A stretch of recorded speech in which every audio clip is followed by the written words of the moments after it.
Article 11 Justifying Circumstances. The following do not incur any criminal liability. 1. Anyone who acts in defense of his person or rights, provided that the following circumstances concur. First, unlawful aggregation. Second, reasonable necessity of the means employed to prevent or repel it. Third, lack of sufficient provocation on the part of the person defending himself. 2.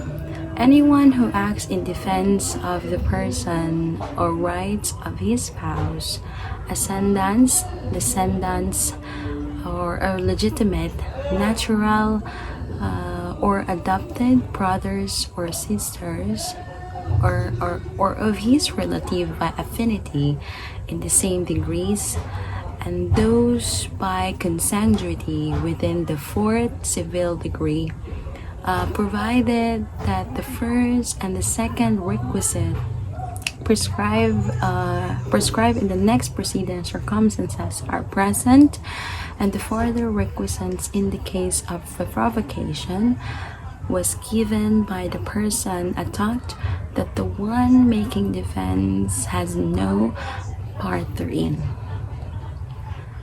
Third, anyone who acts in defense of the person or rights of a stranger, provided that the first and the second requisite mentioned in the first circumstances of this article are present, and that the person defending be not induced by revenge, resentment, or other evil motive.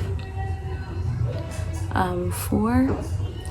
Any person who, in order to avoid the evil or injury, does an act which causes damage to another, provided that the following requisites are present.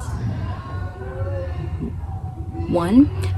That the evil sought to be avoided actually exists. Second, that the injury feared be greater than to avoid it. Third, that there be no other practical and less harmful means of preventing it. 5. Any person who acts in the fulfillment of the duty or in the lawful exercise of the right of the office.